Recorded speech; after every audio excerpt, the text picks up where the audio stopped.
अभिवादन स्वीकार कीजिए ब्रजेश मिश्रा का। और आप देखना शुरू कर चुके हैं द डिबेट। बहनों भाइयों, उत्तर प्रदेश में जब भी चुनाव आता है या चुनाव की आहट होती है तो ओबीसी कम्युनिटी में से, मोस्ट ओबीसी कम्युनिटी में से 18 ऐसी जातियां हैं जिनका मामला पिछले 17 वर्षों से शेड्यूल्ड कास्ट में जाने के लिए या तो पेंडिंग होता है या उस पर सिर्फ और सिर्फ विशुद्ध राजनीति होती है। कोई ठोस पहल इन 18 मोस्ट बैकवर्ड कम्युनिटी के लिए अब तक ये नहीं हुई कि इनको शेड्यूल्ड कास्ट में ऑफिशियली कैसे लाया जाए। इस मसले को लेकर हर सरकारों ने सियासत की, लेकिन ठोस काम किसी ने नहीं किया। इलाहाबाद हाई कोर्ट ने कल रद्द कर दिया उस नोटिफिकेशन को जो 2016 और 2019 में जारी हुआ। आज की परिचर्चा इसी विषय पर। बहनों भाइयों, उत्तर प्रदेश की राजनीति और जाति एक दूसरे में समाहित हैं। बिना जाति के राजनीति नहीं हो सकती और बिना जाति के सत्ता नहीं मिल सकती। उत्तर प्रदेश में सत्ता पाना है तो सीढ़ी हैं जातियां, कास्ट, कम्युनिटी। और सबसे आसान कौन है? एस्पिरेशनल क्लास, वंचित वर्ग। उनको मूर्ख बनाना सबसे आसान आज के दौर के नेताओं के लिए हो गया है और वो बेचारे बनते भी हैं, ठगे भी जाते हैं। हर बार इस उम्मीद में रहते हैं कि शायद इस बार उनका भला हो जाए, लेकिन हर बार उनके हिस्से क्या आता है?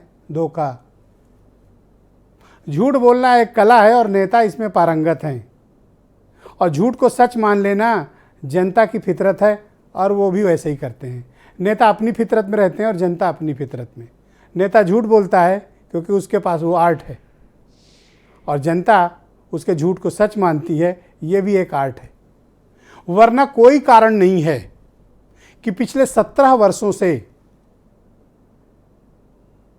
गैर कानूनी तरीके से ओबीसी कम्युनिटी की 17 जातियों को शेड्यूल्ड कास्ट कम्युनिटी में लाने के लिए हर सरकारों ने दांव चला। ज़्यादा पीछे नहीं, 2005 चलते हैं। उत्तर प्रदेश, मुलायम सिंह यादव की सरकार, 18 जातियों का मुद्दा उठा। नोटिफिकेशन जारी किया नेताजी ने कि इन 18 जातियों के लिए अब हमने संशोधन कर दिया है। अब डिस्ट्रिक्ट कलेक्टर इन 17-18 जातियों के लिए प्रमाण पत्र शेड्यूल कास्ट का जारी करेंगे। ये प्रक्रिया शुरू होती जिलाधिकारियों के स्तर पर पेंडिंग रही। 2007 मुलायम सिंह यादव चुनाव हार गए, मायावती सत्ता पर आई, उन्होंने मना कर दिया और केंद्र को नोटिफिकेशन रद्द करके चिट्ठी लिखी कि 21% का शेड्यूल्ड कास्ट का कोटा जब 25% करोगे तब हम इसको मानेंगे। मामला ठंडे बस्ते में चला गया। मायावती जब तक सत्ता में रही ये मुद्दा कभी फिर उठा नहीं। 2016 अखिलेश यादव उत्तर प्रदेश के मुख्यमंत्री, समाजवादी पार्टी की सरकार, फिर एक नोटिफिकेशन जारी होता है और फिर इन 18 कम्युनिटी को शेड्यूल्ड कास्ट घोषित किया जाता है। चुनाव आ गया 2017, अखिलेश यादव चुनाव हार गए। बीजेपी सत्ता में आई, 2 वर्षों तक मामला पेंडिंग रहा। 2019 पार्लियामेंट इलेक्शन के पहले बीजेपी नोटिफिकेशन जारी करती है कि इन 18 जातियों को अब से शेड्यूल्ड कास्ट माना जाएगा और मामला पहुंच गया कोर्ट। कोर्ट ने कहा कि 2016 का फैसला भी अवैध, 2019 का फैसला भी अवैध। क्यों? क्योंकि दोनों कानूनी और संवैधानिक प्रक्रिया पूरी किए बगैर जारी कर दिए गए थे। आरक्षण देने का अधिकार सिर्फ और सिर्फ भारत की संसद में निहित है, किसी सरकार में नहीं। यह लाइन नोट किया जाए। आपसे कोई नेता मूर्ख बनाने आए उससे सवाल जरूर करना। आरक्षण देने का अधिकार सिर्फ और सिर्फ भारत की संसद में निहित है, किसी सरकार में नहीं। न राज्य सरकार न केंद्र सरकार, भारत की संसद। और आप इसके नाम पर पिछले 17 सालों से आपको मूर्ख बनाया जा रहा है। यह तब तक प्रभावी या लागू नहीं होगा, कानूनी नहीं होगा, वैध नहीं होगा। कब तक? जब तक कि संसद से इसे पास नहीं कर दिया जाएगा और भारत के राष्ट्रपति इसका नोटिफिकेशन इशू नहीं कर देंगे तब तक।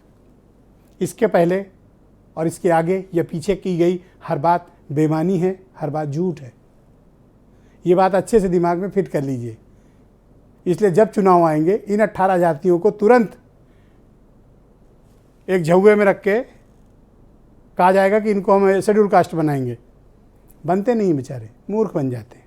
जो चाहिए वो तो मिलता नहीं, जो होता है वो भी गंवा देते हैं। ये अधर में लटकी हुई कम्युनिटी है, कभी इस तरफ कभी इस तरफ। इस्तेमाल कौन करता है? नेता। किस लिए? सत्ता पाने के लिए। इस्तेमाल कौन होता है? आप। फायदा किसको है? उनको। नुकसान किसका? आपका। कुछ बयान सुनिए।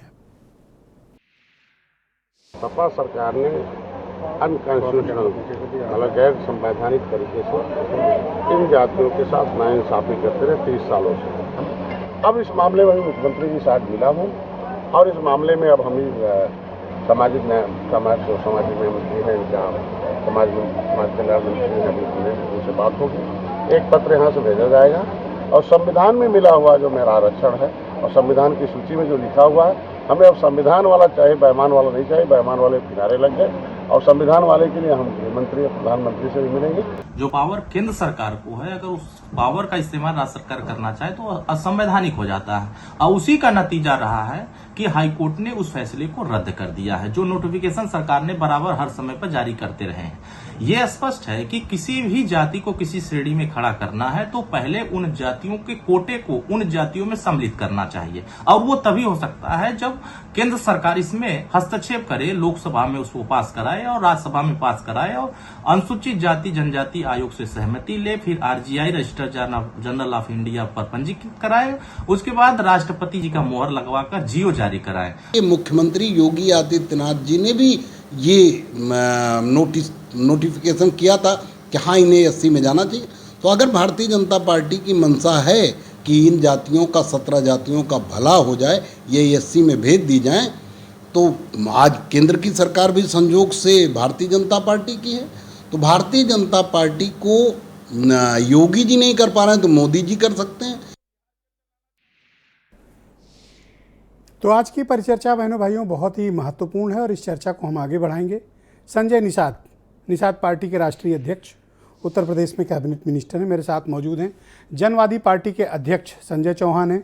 राजपाल कश्यप समाजवादी पार्टी से हैं। उमाशंकर पांडे कांग्रेस से हैं। दुष्यंत जादौन भारतीय जनता पार्टी से हैं और चंद्रकृष्ण मौर्य महासचिव हैं महान दल के, और वीरेंद्र सिंह जी हमारे स्टेट हेड। बहुत शुक्रिया और धन्यवाद। मैं संजय निषाद जी को आमंत्रित करूंगा इस डिबेट के लिए। सबसे पहले संजय जी, निषाद जी बहुत शुक्रिया आपका इस कार्यक्रम में हमारे साथ सम्मिलित होने के लिए। आखिर क्या कारण है कि इन 18 ओबीसी जातियों का मामला अंजाम तक नहीं पहुंच पाता और हर बार ये जातियां मूर्ख बनती हैं और इनके साथ आप लोग राजनीतिक इस्तेमाल करते हैं आप इनका?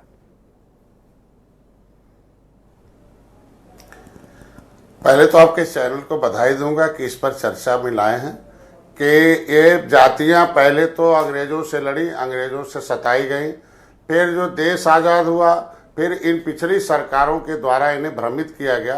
क्योंकि आज के दिन में इन जातियों का नाम क्यों लिया जा रहा है कि अनुसूचित हैं, क्योंकि उसके लिए सर्वे में जो पहले विलियम कुक सर्वे किया था, चाहे कोई भी सर्वे हुआ, उसमें इन जातियों को अनुसूचित जात की सूची में पहले से शामिल किया गया था। बहुत ध्यान से मैं बताऊं आपको कि भारत सरकार ने 1961 में एक जनगणना कराई थी जिसमें एक नोटिफिकेशन आया था राष्ट्रपति का कि ये जातियों की सूची है, अनुसूचित जाति की सूची है। इसमें मैं चाहूँगा कि आपके कैमरामैन इसको दिखा दे। ये अनुसूचित जाति की सूची है, इसके इधर पर्यायवाची जातियों की सूची है। इसमें सीधे लिखा है कि इसमें 66 समूह हैं। इसमें सीधे लिखा है कि एक चमार भाई के जितनी उपजातियां हैं, मोची भी हैं, सब है इसमें। तो चमार भाई की सभी उपजाति को मिलता है। इसमें धोबी हैं, धोबी के रजक बरेठा कनौजिया को मिलता है। इसी में देखिए एक आपने 51 नंबर पर मझवार है, इसमें केवट मल्ला है, इनकी पर्यायवाची जातियां हैं। तो पर्यायवाची जातियां का मतलब वही हुआ, अगर राष्ट्रपति ने एक बार केवट मल्ला को पर्यायवाची मान लिया मझवार का, तो केवट मल्ला को पिछड़ी में डालना ही अन्याय था। वो जो है मंडल कमीशन। डॉक्टर साहब आप गुमराह कर रहे हैं प्लीज। आप यूपी सरकार में मंत्री हैं और एक राष्ट्रीय अध्यक्ष हैं एक पार्टी के, आप कृपया गुमराह ना करें, मेरी बात सुन लें आप। जब मंडल कमीशन की रिपोर्ट अडॉप्ट की गई थी और आरक्षण का बंटवारा किया गया था, उस वक्त स्थितियां क्लियर कर दी गई। मेरा कहने का मतलब है आपने हाईकोर्ट की भी पढ़ा होगा और आपको खुद भी समझदार हैं, पढ़े लिखे व्यक्ति हैं। ओबीसी जातियों को एससी में लाने का अधिकार किसको है? सरकार के पास या संसद के? मुझे इतना बता दीजिए।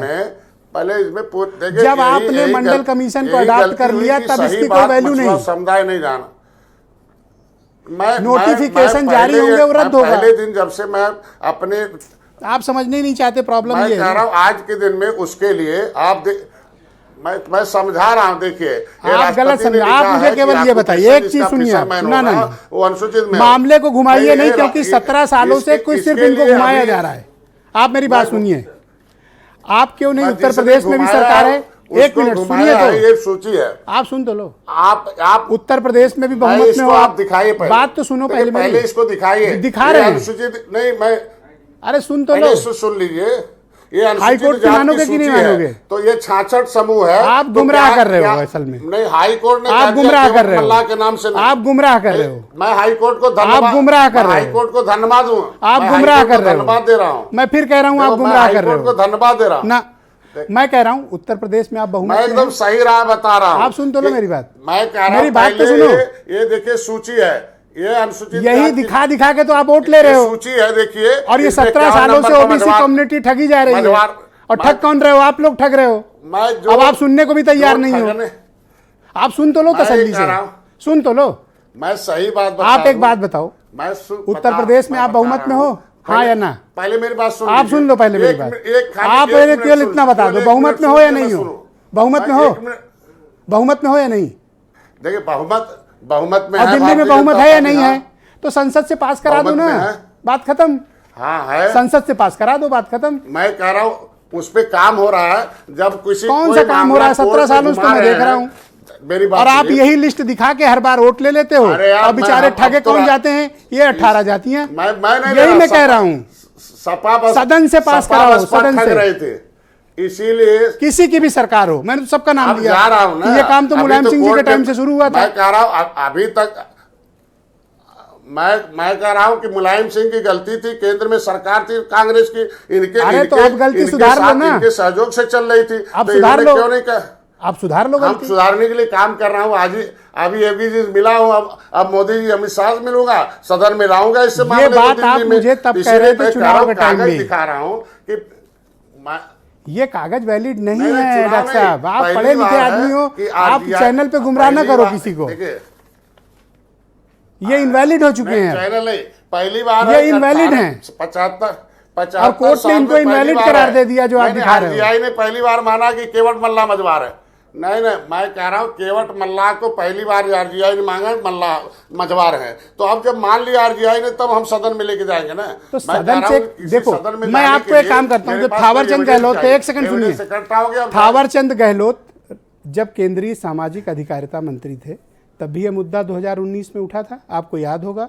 सदन में उन्होंने क्या स्टेटमेंट दिया था कि किसी की राज्य सरकार को या संघीय सरकार को आरक्षण तब्दील करने का अधिकार नहीं है, वो अधिकार भारत की सदन में निहित है। मानते हैं आप ये बात? मेरी तो एक लाइन की बात है, सदन से पास करा दो, टंटा खत्म हो, इनको मिल जाए अधिकार। आपको कुर्सी मिल गई, आप मंत्री बन गए, आप सरकार में आ गए, इनको हक दे दो भाई। आप उनको हक से क्यों उनको महरूम किए हुए हो? अरे अभी पिछली सरकारों के उसकी जो हमारे साथ धोखेबाजी हुआ है, उसको आज कोर्ट को धन्यवाद देता हूं कि उन्होंने मना कर दिया कि अब कोई चूतिया नहीं बना सकता है। ऐसी शब्द ना इस्तेमाल करें प्लीज, ऐसे शब्द इस्तेमाल करें, कोर्ट को ऐसे शब्द इस्तेमाल। मैं कह रहा हूं आज के दिन में मूर्ख बना रहे थे ना 70 साल से। अब मझवार का सो संविधान में लिखा है, मझवार कौन है, तुरैया कौन है, सदन से पास हो जाएगा, मिलेगा। तो अब आपको लाखों लोग सुन रहे हैं, आप कमिटमेंट दो, आप भरोसा दो कि कब कब उत्तर प्रदेश की सदन में पास होगा। मानसून सत्र आ रहा है ना 19 तारीख से, मानसून सत्र आ रहा है, हाँ या ना? मैं आपको मानसून सत्र में रखो, यूपी की असेंबली से पास करो और भेज दो दिल्ली, सबको, बात खत्म। इन विचारों को न्याय मिले। करता हूं निश्चित रूप से।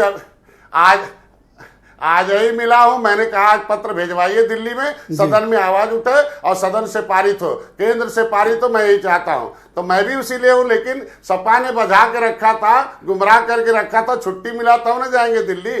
अब आपको बधाई दूंगा कि आपने इतनी आवाज उठाई कि कम से कम आप देखो मैं क्या है, हमारे मुद्दे को साफ हो गया। मुझे कि राज्य सरकार कुछ नहीं करेगी, केंद्र करेगी। अब आप मेरी बात सुनिए, मुझे सिंपैथी अपने 18 ओबीसी जाति के भाइयों के साथ क्यों है? क्योंकि 2005 से ये बेचारे डोल ड्रम में, मतलब इधर कभी उधर परेशान हो रहे हैं। इनको इनका हक मिल जाए। आपको कुर्सी मिल गई, आप सत्ता में आ गए, अब इनको इनका हक दे दो ना। किसी का हक मार के आप क्या करोगे बताओ? नहीं मारना चाहिए आप, भाई ऐसा करना ही नहीं चाहिए आपको। भाई सड़क आपको इन्होंने सत्ता दे दी। सड़क का वकील सदन में जाएगा तो वकील ओके, मैं राजपाल कश्यप जी को आमंत्रित करता हूं। मैं मंत्री जी, आज मैं चाहता हूं कि आप सबको सुनो। आज इन 18 ओबीसी जातियों का मुद्दा है, मैं चाहता हूं आप सबको सुनो। आज सबको सुनो आप, और फिर मैं आपके पास आऊंगा। 17 पिछड़ी जातियों का मुद्दा तो जनता ने उनको सबको खारिज कर रखा। ओके, राजपाल कश्यप जी, नेताजी की सरकार थी तब भी आपने नोटिफिकेशन दिया, अखिलेश जी ने भी नोटिफिकेशन दिया। क्या इतनी सामान्य समझ आप लोगों की सरकार या आपकी पार्टी को नहीं थी कि आरक्षण का अधिकार भारत की संसद को है, आपको थोड़ी ना है? जी, पहली बात तो आपने भी वोट के लिए इस्तेमाल किया इनको, इन जातियों को, जी धोखा दिया इनको। हम सारी बातें बता रहे हैं आपको बारी बारी से।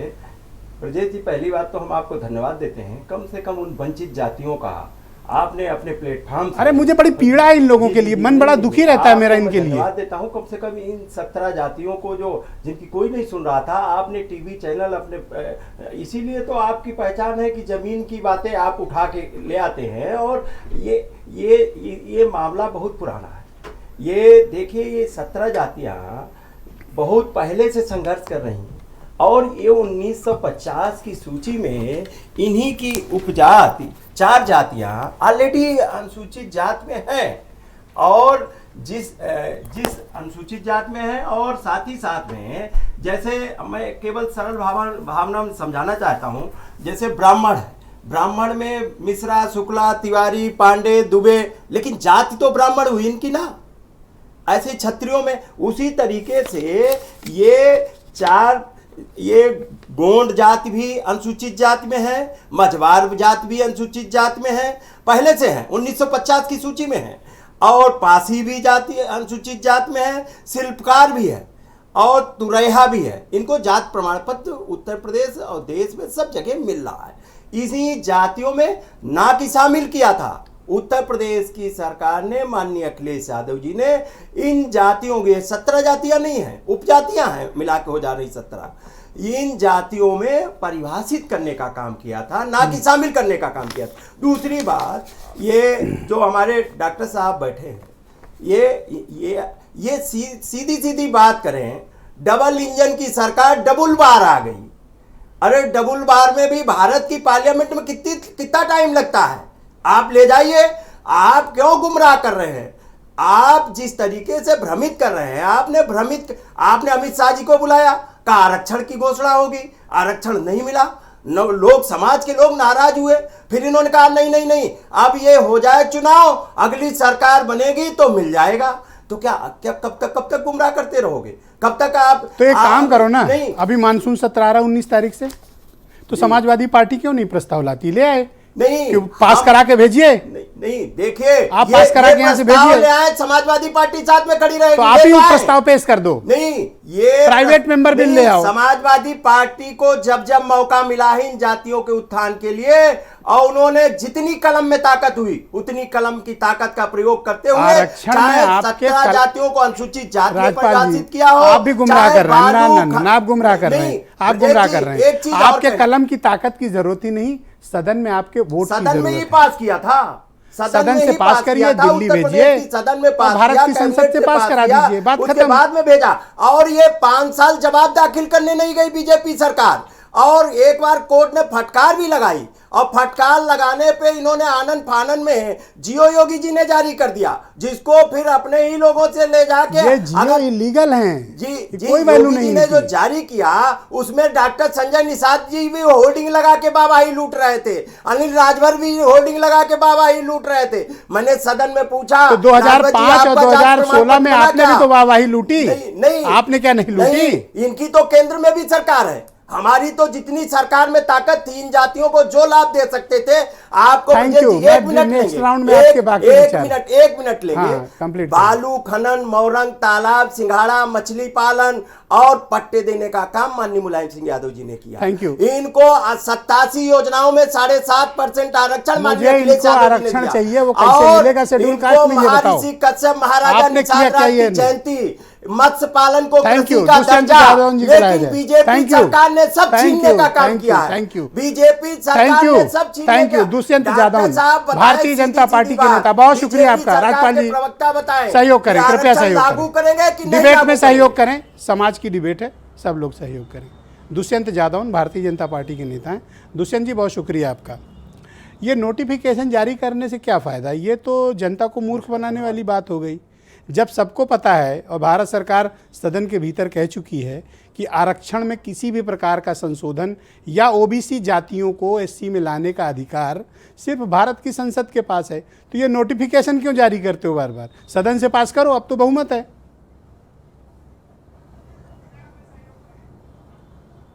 जैसा राजपाल भाई ने कहा कि ये लोग हम लोग गुमराह कर रहे हैं, गुमराह करने का काम मुलायम सिंह जी के जमाने से हो रहा है। 2005 में जब समाजवादी पार्टी की उत्तर प्रदेश में सरकार थी तो इन्हीं के सहयोग से केंद्र में कांग्रेस की सरकार थी। अगर ये चाहते, इनकी मंशा ठीक होती तो ये निश्चित केंद्र की सरकार पर प्रेशर बनाते, दबाव बनाते और उसको लेके आते, लेकिन इन्होंने, इनकी मंशा ठीक नहीं थी। उसके बाद 2012 में जब अखिलेश यादव जी की सरकार बनी तो ये लास्ट चुनाव के समय पर नोटिफिकेशन लेके आए, जिससे चुनाव इसको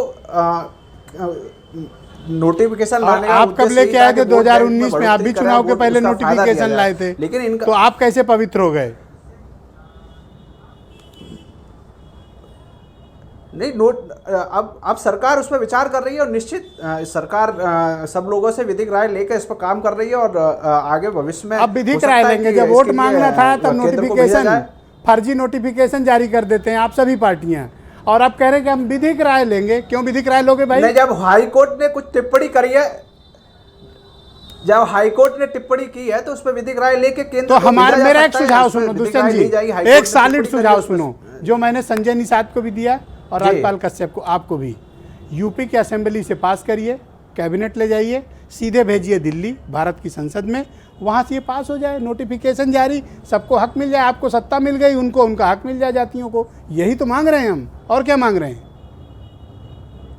नहीं, निश्चित मोदी जी और योगी जी का जो सपना है वो सबको, सबका साथ सबका विकास है। तो निश्चित उन जातियों को, जिन जो पिछड़े आर्थिक रूप से, सामाजिक रूप से और शैक्षिक रूप से पिछड़े हुए हैं, उनको उनका हक मिलना चाहिए। हम भी चाहते हैं उनका हक मिलना चाहिए।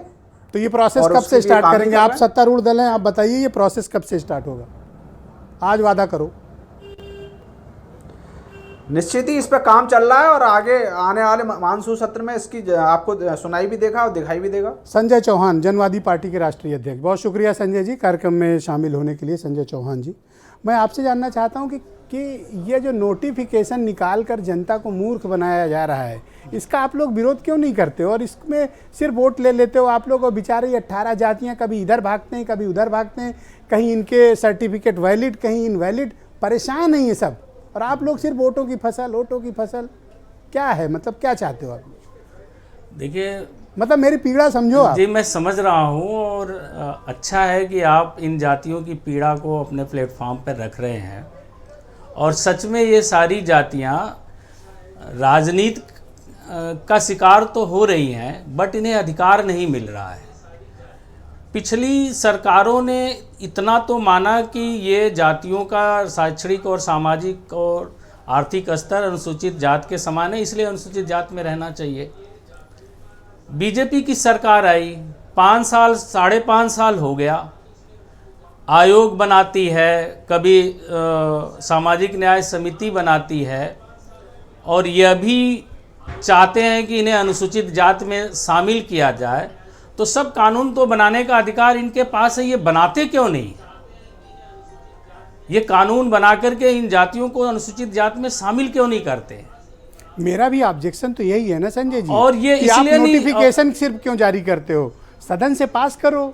और ये इनको राजनीति का हिस्सा बना करके रखना चाहते हैं। और जो लोग इनकी सियासत कर रहे हैं, अपने संजय निषाद जी बैठे हैं, आपने बिल्कुल सही कहा, आरक्षण के नाम पर इन्होंने दल खड़ा किया, समाज की बात किया, अब इनको अपनी कुर्सी मिल गई, अब आरक्षण उसको मिले या न मिले। अगर संजय निषाद के पास नैतिकता है या भाजपा के पास नैतिकता है तो संजय निषाद खुल करके आए ना बीजेपी के खिलाफ और कहें कि हम इस पर राजनीति कर रहे हैं और हमें हमारे समाज को मिलना चाहिए। भाजपा की यहाँ भी बहुमत है, वहाँ भी बहुमत है। दोनों जगह बहुमत है। योगी जी की मानसिकता साफ है तो तुरंत कानून बनाए सेंट्रल गवर्नमेंट से उसको पास अरे तो कराए। आप सब लोग इकट्ठे हो जाओ ना, आप लोग इस समाज के नेता हो। आज मैंने क्यों बुलाया आप लोगों को, इसी मकसद से बुलाया ना, क्योंकि इसी समाज से निकल के आए हो और आप लोगों को जनता ने सिर्फ माथे पे बिठाया है। अब देने की बारी है, अब जनता को दो, आप लोग रिटर्न करो। और सच कहिए तो ब्रजेश जी, ये इनकी बीजेपी की नीयत ही नहीं है आरक्षण के प्रति साहब। आप पिछले सारे रिजल्ट उठा करके देख लीजिए, ये जो बैकवर्ड का आरक्षण मिला है क्या वो भी बराबर मिल रहा है सरकारी नौकरियों में? अगर इनकी नीयत साफ है तो जाति जनगणना करा करके सब जात को जितनी जनसंख्या उनके अनुपात में नौकरी दे दें, सारा झगड़ा खत्म हो जाएगा। लेकिन ये कुछ भी ऐसा नहीं करेंगे, बस पिछड़ों को बांटने के लिए और पिछड़ों को आपस में लड़ाने के लिए ये बातें बीजेपी करेगी। और मैं समझता हूं कि सारे पिछड़े वर्ग के नेताओं को अब इस पर मुखर होना चाहिए और बीजेपी को भी अब तय करना चाहिए कि इनके लिए करना है कि कहाँ नहीं कोई करना बोल है। रहा है? सबने मुंह में पट्टी लगा रखी है, वो तो हम जबरदस्ती बुलवा रहे हैं सबसे। कोई बोला क्या? किसी की आवाज निकली क्या? नहीं, हम लोग इस पर बात करते हैं और आपने शुरुआत किया है तो अब एक लंबी वोट लड़ाई लेते समय बनेगी। मंच लगा के बड़ी बड़ी बातें, अब जब चुनाव हो गया, किसी को सत्ता मिल गई, कोई विपक्ष में बैठ गया, तो अभी जनता को गए भूल। अरे भाई, इन्हीं पब्लिक ने आपको सर पे बिठाया है, इनको कुछ तो वापस करो। और इस पर निश्चित तौर पर लड़ाई होगी। और मैं उमाशंकर पांडे जी को आमंत्रित करता हूं, उत्तर प्रदेश में कांग्रेस कमेटी के प्रवक्ता हैं। भाई उमाशंकर जी, क्या कारण है कि इसका कोई नतीजा नहीं निकल रहा है? 18 जातियां कभी इस साइड कभी उस साइड, परेशान है बेचारे। पता है, दिन भर या तो ईमेल आएंगे, टेलीफोन आते हैं, मैसेजेस आते हैं, और जब से हाई कोर्ट में केस चल रहा है, फ़ोन मैसेज ईमेल की तो बाढ़ आ गई है। लोग दफ्तर तक चले आ रहे हैं कि ये मामला उठाइए, ये मामला उठाइए। तो भैया जाओ संजय निषाद के यहाँ, संजय चौहान के यहाँ जाओ, इनसे पूछो इनको वोट दिए हो। बताइए उमाशंकर जी। ब्रजेश जी, अगर ये मुद्दा खत्म हो जाएगा तो इस वोट बैंक की राजनीति करने वालों का क्या होगा? खेल बंद हो जाएगा, डिब्बा बंद, तो ना मंत्री जी रहेंगे, ना विधायक रहेंगे, ना सांसद रहेंगे और ना पार्टियां रहेंगी। इसलिए ये राजनीति 2005 से चल रही है। मुलायम सिंह जी ने किया, फिर अखिलेश जी ने किया, फिर 2019 में योगी जी ने भी वही कर दिया। और इन तीनों को पता था कि ये उनके अधिकार क्षेत्र में नहीं है, अधिकारियों को भी पता था कि ये उनके अधिकार क्षेत्र में नहीं है।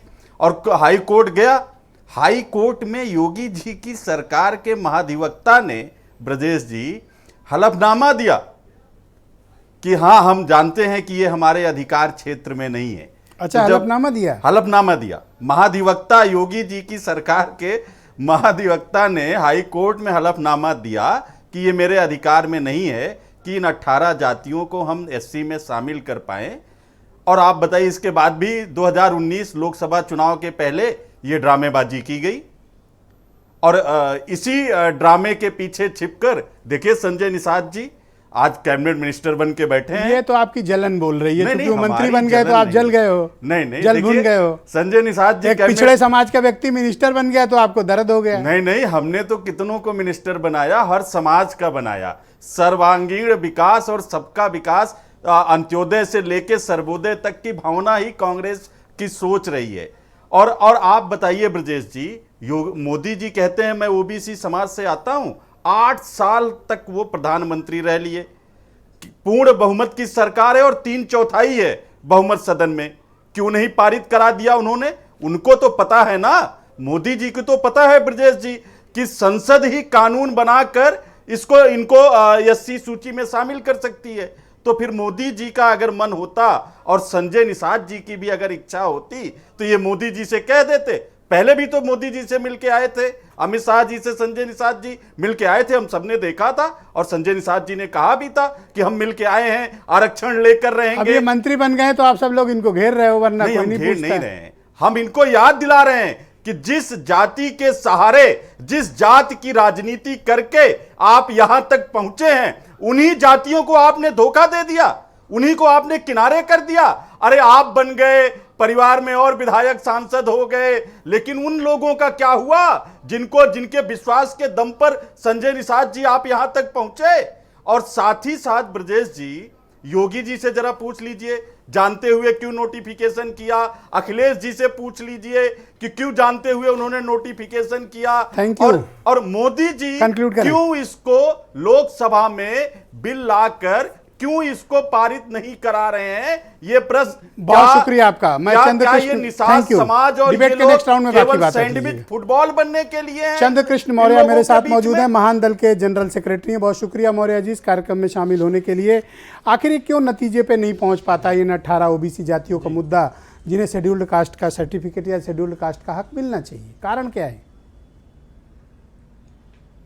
जी बहुत धन्यवाद ब्रजेश जी। मैं अब तमाम प्रवक्ताओं को सुन रहा था, मैंने भारतीय जनता पार्टी के प्रवक्ता को सुना। मुझे तो सुना ही नहीं लग रहा है। बड़ी दुखद बात है कि जब चुनाव आता है, चुनाव से पहले भारतीय जनता पार्टी बड़े बड़े वादे करती है। मुझे पता है 2014 में, 2017 में और 2019 में उत्तर प्रदेश का सबसे ज्यादा वोट अगर अति पिछड़े का किसी ने लिया तो भारतीय जनता पार्टी की सरकार ने लिया। लेकिन दुख की बात यह है कि चुनाव से पहले भारतीय जनता पार्टी हर बार इस मुद्दे को छेड़ती है, लेकिन चुनाव समाप्त होने के बाद, जीत जाने के बाद इस मुद्दे को ठंडे बस्ते में डाल दिया जाता है। आपने आज इस मुद्दे को उठाया, मुझे बहुत अच्छा लगा कि कम से कम भारतीय जनता पार्टी के लोगों को और उनके सहयोगी साथियों को ये सोचना चाहिए, ये सोचने की प्रश्न है कि जब भी चुनाव आता है हर बार अति पिछड़ों के नाम पर जो वोट लेते हैं, जो उनसे वादे किए जाते हैं नौकरियों के नाम पर, सामाजिक विकास के नाम पर, चुनाव समाप्त होने के बाद, सत्ता में पहुंचने के बाद, आपको मंत्री बनने के बाद कम से कम उनके हक हिस्सों की बात करनी चाहिए और कहीं ना कहीं उन्हें सम्मान देना चाहिए। मेरे सामने अभी मैं बहुत बड़े सीनियर नेता हमारे बैठे हैं, हमारे पिता के मित्र भी रहे हैं डॉक्टर संजय निषाद जी, मैं उनका बड़ा सम्मान करता हूं। मैं उनकी बातों को सुन रहा था, मुझे बड़ा आश्चर्यचकित हुआ कि चूंकि जब उन्होंने पार्टी बनाई तो मैंने उन्हें बड़ा नजदीक से देखा है।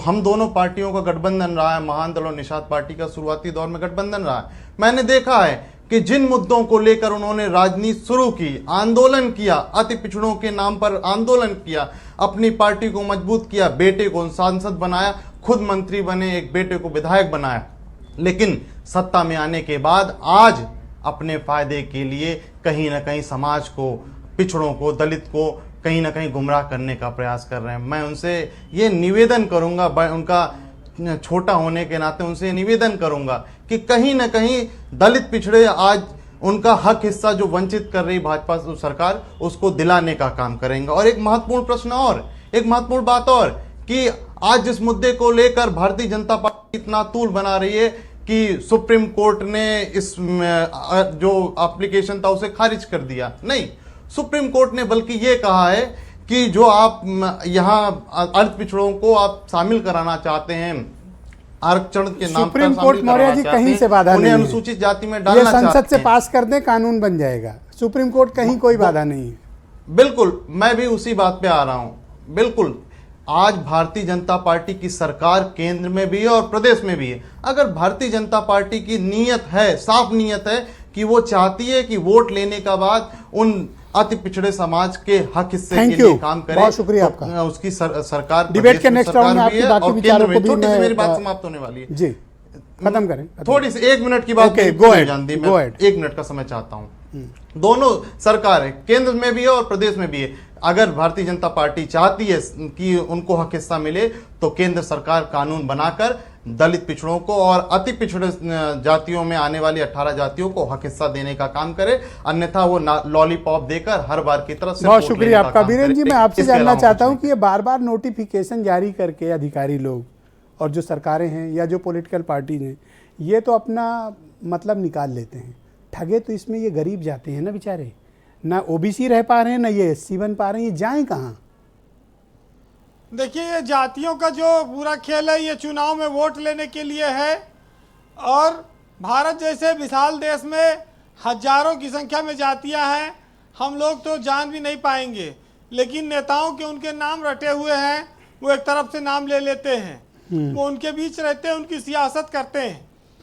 ये जो 2024 का चुनाव है, ये ओबीसी जातियों को एससी में शामिल करने को लेकर बड़ा निर्णायक दौर है, और ऐसा ये माना जा रहा है कि उत्तर प्रदेश की सरकार इसी मानसून सत्र में शायद कोई प्रस्ताव लाएगी, इसकी तैयारी चल रही है और वो फिर यहाँ से दोनों सदनों से पास कराकर केंद्र को भेजेगी। तो इस बार ये मामला काफ़ी गंभीर है और केंद्र से भी पास होने की उम्मीद है। अब ये बात आती है कि भाई आरक्षण किसे मिलना चाहिए, किसे नहीं मिलना चाहिए। इस देश में मुझे लगता है कि सिर्फ दो जातियां हैं, गरीब और अमीर। अगर अमीर है वो किसी जाति का हो, उसके साथ हम संबंध बनाने से न संकोच करते हैं, न खाना खाने से, न रिश्ता बनाने से। और गरीब के साथ न कोई खाना खाता है, न रिश्ता बनाता है, न संबंध रखना चाहता है। लेकिन चूंकि व्यवस्था में ऐसी चीज़ें हैं इसलिए आरक्षण की बात होती है, जबकि हकीकत एकदम उलट है। अखिलेश ने कोशिश की, मुलायम सिंह ने की, मायावती ने की, अब बीजेपी ने की है। योगी सरकार का ये दूसरा कार्यकाल है, लेकिन इस बार सरकार इसको चुनाव से पहले पहले निर्णायक स्थिति में लाना चाह रही है। देखिए, आरक्षण की ज़रूरत तो वैसे बहुत सारी जातियों को है इस देश में, क्योंकि गरीबी जो है वो सवर्णों में भी है और गरीबी कभी जाति देखकर नहीं आती है। लेकिन ब्राह्मण हो, ठाकुर हो, पंडित हो, लाला हो, वो गरीब है, उनको आरक्षण नहीं मिलेगा। उनको माना जाता है कि वो मजबूत है पहले से, उनके घर में भी कच्ची दीवारें हैं, कमाने वाला कोई नहीं, खाने की समस्या।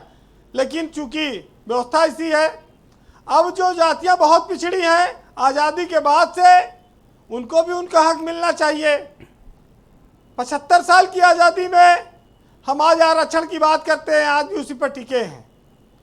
सरकारी नौकरियां दिन ब दिन कम होती जा रही हैं।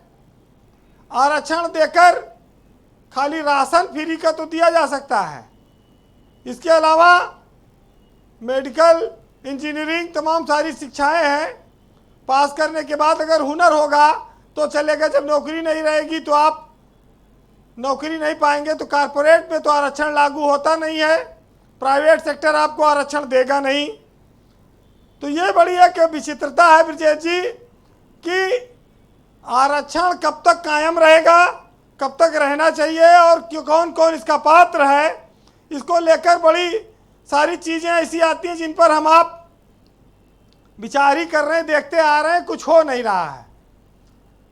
आप देखिए कि भारत में क्या एक व्यवस्था नहीं चल पड़ी है कि हमें सब कुछ फ्री का मिले।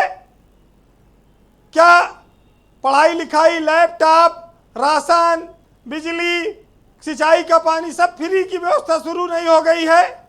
जी बीरेन जी, हमारा एक अकेला देश है जहां हम लोग, जो ओबीसी है वो एससी बनना चाहता है, जो जनरल है वो चाहता है ओबीसी में आ जाए, कुछ आरक्षण पा जाए। गजब का हाल कर रखा है जी। आप थोड़ा वक्त का अभाव है, थोड़ा कंक्लूड करें बीरेन जी।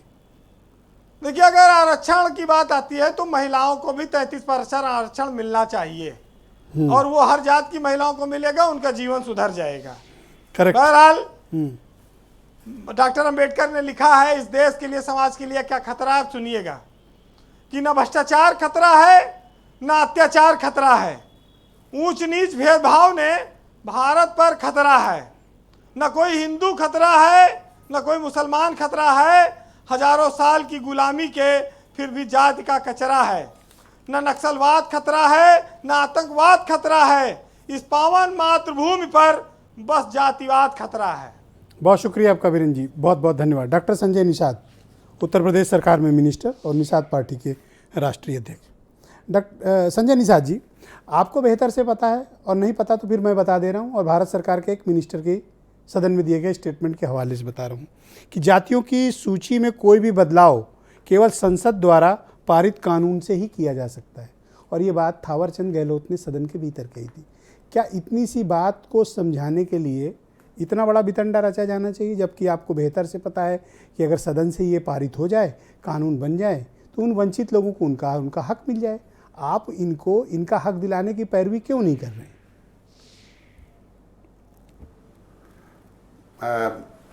मैं आपको बताना चाहता हूं कि मैं पैरवी कर रहा हूं, इसी के लिए बता रहा हूं कि पैरवी में 20 दिसंबर 2021 का लेटर है जो मैंने यहाँ से भिजवाया है कि मझवार जो संविधान में लिखा है वही मिलना चाहिए और केंद्र से मिलना चाहिए। और इस पर आरजीआई ने काम किया है। अब आगे हम तो जब आरक्षण की बिंदु पर आए हैं तभी से मैं कहता हूं कि केवट मल्लाह, बिंद कश्यप, कांर, धीवर, प्रजापति के नाम से देना गुमराह है। संविधान में जो लिखा है वो मिलना चाहिए। मझवार, गौड़, तुरैया, खरवार, बिरदार, खरोट, कोली, तो वो देगा कौन? संसद देगी ना? और ये नाम से मिलना चाहिए। ये तो संसद देगी ना? इसके हाँ, निश्चित रूप से उत्तराखंड में एक एक्सप्लेनेशन है, एक परिभाषित हुआ है कि शिल्पकार जाति नहीं जातियों का समूह है। उसी तरीके के केंद्र से परिभाषित होकर आना चाहिए कि मझवार जाति नहीं है, जातियों का समूह है, केवट मल्लाह है। ये केंद्र से, दिल्ली से आना चाहिए। ये जो आना चाहिए कि तरमाली पासी जाति नहीं है, जातियों का समूह है, भर उसमें है। तो ऐसे में कहते हैं कि चमार भाई जाति नहीं जातियों का समूह है, धोबी जातियों, ये केंद्र से होना चाहिए। मैं शुरू से कह रहा हूँ, जब से मैं राजनीति में आया हूँ या हम संगठन बनाए, पार्टी बनाए, मेरा एक ही है कि दिल्ली से होना चाहिए, संविधान से होना चाहिए। लेकिन अब बीच में पार्टियों ने इस जातियों को गुमराह करके अपने पाले में रखा था। लेकिन ये जातियां मैं जान रहा हूँ, धन्यवाद दूंगा जातियों को, अपने संगठन को, कि जिन्होंने धोखा दिया वो धोखा खाए। आगे इन जातियों को आरक्षण के नाम पर जो भी धोखा देगा वो धोखा खाएगा, क्योंकि संविधान बनाने में कई हजार लोगों को, हमारे लोगों ने अपनी को बलिदान किया है। संविधान में अंग्रेजों ने उजाड़ा था, संविधान में लिखा 5 साल 16 दिन हम गुलाम थे। मेरा एक लाइन की बात है, मैं इसके लिए लड़ाई लड़ रहा हूँ। मैं कह रहा हूँ कि मेरा जन्म है, मैं लड़ूंगा, मैंने आपके लिए बोला, डिबेट में बोला, जो आपके खिलाफ बोल रहे थे उनको मैंने जवाब दिया। पर सुनो मेरी बात, सदन से, भारत की संसद से पास करा दो ना, बात खत्म।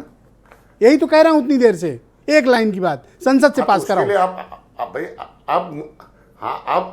अब कम से कम धन्यवाद दूंगा कि हाई कोर्ट ने सबको समझा दिया कि दिल्ली से ही होना है। लोग समझ नहीं रहे थे, तो आज तो इसीलिए धन्यवाद दिया हम हाई कोर्ट को कि अब पूरा का पूरा मामला साफ हो गया कि संविधान में कोई भी जातियों का आरक्षण दिलाना केंद्र का काम है, चाहे वो पर्यायवाची केंद्र का नहीं। फिर से सुन लो, सरकार का काम ही नहीं है, उसके लिए ये भारत की संसद पारित करेगी। सरकार का काम है कि वो कानून लेकर आए। चुकी है कि केवट मल्लाह मझवार है। हाँ, तो इसीलिए मैं कह रहा हूँ सदन से कानून बन के आए जिससे कि इन जातियों के साथ न्याय हो सके। ओके, राजपाल कश्यप, समर्थन चाहते हैं। मैं चाहता हूँ ये जितने भी पार्टी के लोग थे, कभी लेटर संसद, ओनली संसद, no notification, only parliament, no notification. Rajpal Kashyap, केवल संसद और दिल्ली से होना चाहिए। Brajesh ji, thank you doctor साहब। ब्रजेश जी, कितनी शर्मनाक बात है कि योगी 2 सरकार में है। और मैं चाहता हूं निषाद जी की सुनिए आप सबको। नहीं, और ये दूसरी सरकार है, केंद्र की भी, उत्तर प्रदेश की भी। और कितनी शर्मनाक बात है, ये कोर्ट में जो कैंसिल हुआ उस पर खुशी जाहिर कर रहे हैं। ये कितनी शर्मनाक। इन 17 जातियां देख रही होंगी, ये 17 जातियां 24 में जवाब देंगी, ऐसा नहीं। ये 17 जातियों ने, कांग्रेस ने नहीं किया तो इनका भी सफाया किया। कांग्रेस को भी माननीय हमारे नेताजी ने लगातार केंद्र की सरकार को भी भेजा, और माननीय अखिलेश यादव जी ने भी कांग्रेस को भी भेजा, बीजेपी को भी केंद्र को भेजा, उसके बावजूद भी नहीं किया। उसके बाद में माननीय अखिलेश यादव जी ने इन जातियों को परिभाषित करने का काम किया, और कोर्ट ने भी इस बात के लिए योगी सरकार को फटकार लगाई। फटकार लगाने के बाद में इन्होंने गलत जियो जारी कर दिया, जिसको कोर्ट ने फिर रोकने का काम किया। भैया, जियो से होगा ही नहीं राजपाल जी, आप समझो बात को। आप भी हाईली एजुकेटेड हो आप तो। जी ब्रजेश जी, पहली बात तो ये डॉक्टर संजय निषाद जी बताएं कि आरक्षण लागू होगा कि नहीं लागू होगा। बीजेपी के प्रवक्ता बताएं कि इन 17 जातियों का आरक्षण लागू होगा कि नहीं होगा। नहीं लागू होने पे क्या ये इस्तीफा देंगे मंत्रिमंडल से, या इनका बेटा जो बीजेपी में है और इनका विधायक बेटा है, क्या ये बीजेपी से इस्तीफा देंगे या आंदोलन करेंगे या लड़ाई लड़ेंगे? समाजवादी और हम लोग तो रणनीति बना रहे हैं, सड़क पे लड़ेंगे, और सरकार में तो है नहीं, लेकिन सरकार के खिलाफ लड़ेंगे। ये कश्यप, निषाद, मल्लाह, केवट, कांर, गुड़िया, माझी, मझवार, रकबा, तुराया, ये पता है इतनी आबादी है। हर लोकसभा में 1.25 लाख से लेके 3.5 लाख 4 लाख तक। चलो देखेंगे कितना लड़ते हो, वो भी आ जाएगा सामने। बीजेपी को सामने आ जाएगा कितना लड़ते हो। दुष्यंत जादव, और जिस तरीके से कांग्रेस दुष्यंत यादव किया है, कांग्रेस धन्यवाद, धन्यवाद, धन्यवाद राजपाल जी, धन्यवाद, धन्यवाद। मनसा समाजवादी पार्टी मानसून सत्र में ले आओ संसद में, समाजवादी पार्टी की मंशा कभी रही नहीं कि उनको आरक्षण मिले, लेकिन जैसा आपके वरिष्ठ पत्रकार बड़े भाई हमारे वीरेंद्र सिंह जी बता रहे हैं कि आगे आने वाले मानसून सत्र में सरकार निश्चित ही इस पर विचार कर रही है और इस पर आगे कार्रवाई की जाएगी। ये जैसा वीरेंद्र जी ने बताया और मेरे भी सूत्र यही बता रहे हैं कि आगे मानसून सत्र में सरकार ऐसा प्रस्ताव ला सकती है और केंद्र को भेज सकती है। तो निश्चित ही मानिए इस जब तक भारतीय जनता पार्टी की सरकार यूपी में और देश में है, मोदी जी और योगी जी हैं, किसी का हक नहीं मारा जाएगा, सबको सबका हक मिलेगा। ऑलराइट, संजय चौहान जी, क्या इस बात से सहमत हुआ जा सकता है कि बीजेपी कह रही कि हम विचार करेंगे सदन में लाने में, क्या भरोसा किया जाए? देखिए, बीजेपी स्वयं कंफ्यूज है। कैसे? बीजेपी दो बिंदुओं पे काम कर रही कैसे? है। एक तो वो सामाजिक न्याय समिति की रिपोर्ट लागू करने के लिए पिछड़ों और अति पिछड़ों को अलग अलग रिजर्वेशन देने के लिए आयोग बना रही है। दूसरी तरफ अनुसूचित जात में भेजने के लिए भी कानून बनाने की बात कर रही है। तो पहले तो बीजेपी तय करे कि अति पिछड़ी जातियों के साथ वो करेगी क्या। या तो उन्हें सामाजिक न्याय समिति की रिपोर्ट लागू करके आरक्षण का डिवाइडेशन करके इसको लागू करें। और केंद्र में भी मोदी जी की पहली सरकार मतलब आप बनी, आरक्षण के भीतर की आरक्षण की बात कर रहे हैं। और सामाजिक न्याय समिति पर भी राजनीति बीजेपी कर रही है राजनाथ सिंह के जमाने से। और जो राज्य सरकार के अधिकार का मामला है, इसके अधीन का मामला है, रिजर्वेशन में रिजर्वेशन देना, ये राज्य सरकार के अधिकार क्षेत्र का मामला है, ये दे सकती है। ये अभी नहीं दे रही है तो ये मान लेना तो चाहिए। आप बताओ ना, ये 18 जातियां कब तक ठगी जाती रहेंगी? इनको कब तक लूटा जाएगा, कब तक मूर्ख बनाया जाएगा? 18 जातियों के लोग, मतदाता और वोटर भी अब जागरूक हो रहे हैं और बीजेपी के अब इस तरह के बहकावे में आने वाले नहीं है। मैं बीजेपी के प्रवक्ता है, मैं उनसे कहूँगा कि पहले आप अपने को कॉन्सेप्ट को क्लियर करो कि आप करना क्या चाहते हो। आप इनको अति पिछड़ी जातियों को आप दलित में भेजना चाहते हो या सामाजिक न्याय समिति की रिपोर्ट लागू करके इनको रिजर्वेशन में रिजर्वेशन देना चाहते हो? ये मुद्दा आपने महत्वपूर्ण उठाया। और ये दोनों चीजों में से क्या करेंगे कुछ समझ में नहीं आ रहा है। तो ये तो मामला हो गया सिर्फ गुमराह करने का। और अगर सही में अगर आरक्षण के प्रति यूपी सरकार की नीयत साफ है तो आप बता दीजिए कि जो आरक्षण मिला हुआ है उस मिले हुए आरक्षण के अनुपात में क्या किसी नौकरी में ओबीसी की भर्ती हुई? हाँ, किसी भी नौकरी में नहीं हुई है। ये पर तो श्वेत पत्र आना चाहिए। तो ऐसे में निश्चित तौर पर बीजेपी अब गुमराह करने की जो राजनीति कर रही है, पिछड़े वर्ग के नेताओं के अंदर और आम जनमानस के अंदर भी जागरूकता आई है। जो बचा खुचा है हम लोग भी जागरूक करेंगे और बीजेपी को अब इस मुद्दे पर घेरने का भी काम करेंगे। शुक्रिया आपका। उमाशंकर पांडे, क्या आपको लगता है कि इन जातियों को न्याय मिल पाएगा? और दूसरी बात, आप अपोजिशन में हो ना, देश के लार्जेस्ट अपोजिशन हो आप सदन के भीतर, आप क्यों नहीं डिमांड करते हो कि ले आओ सदन में, हम मिलकर पास करेंगे और आप भी सरकार के साथ खड़े होगे अगर इस तरह का कोई कानून सरकार लाती है तो? देखिए ब्रजेश जी, कांग्रेस पार्टी ने सभी जातियों को मुख्य विकास धारा में लाने का हमेशा काम किया और ओबीसी की जातीय जनगणना मनमोहन सिंह जी की सरकार में हुई थी। राज्यपाल जी कह रहे थे कि मुलायम सिंह जी ने भेजा था, क्यों नहीं लागू किया? राज्यपाल जी को पता होना चाहिए कि इसके लिए बहुमत की जरूरत पड़ती है। मुलायम सिंह जी हमारे साथ थे और मायावती जी भी हमारे साथ थे, एक पक्ष में थे एक विपक्ष में थे। दूसरी महत्वपूर्ण बात जो ब्रजेश जी मैं कहना चाहता हूँ, जिसका जिक्र संजय जी कर रहे थे, भारतीय जनता पार्टी सवर्णों को ओबीसी और दलित से लड़ा रही है, ओबीसी को ओबीसी से लड़ा रही है सामाजिक अधिकारिता के रिपोर्ट के आधार पर, जिसमें आरक्षण बांटने की बात कर रही है। और यही कारण है ब्रजेश जी कि रोहिणी आयोग जिसको 6 महीने में रिपोर्ट देनी थी, बार बार उसका एक्सटेंशन हो रहा है। अभी जुलाई में 13वां एक्सटेंशन कर दिया गया। अब वो रिपोर्ट रोहिणी आयोग की जुलाई 2023 में आने की बात हो रही है। यानी कि आप ओबीसी को भी ओबीसी से लड़ा रहे हैं।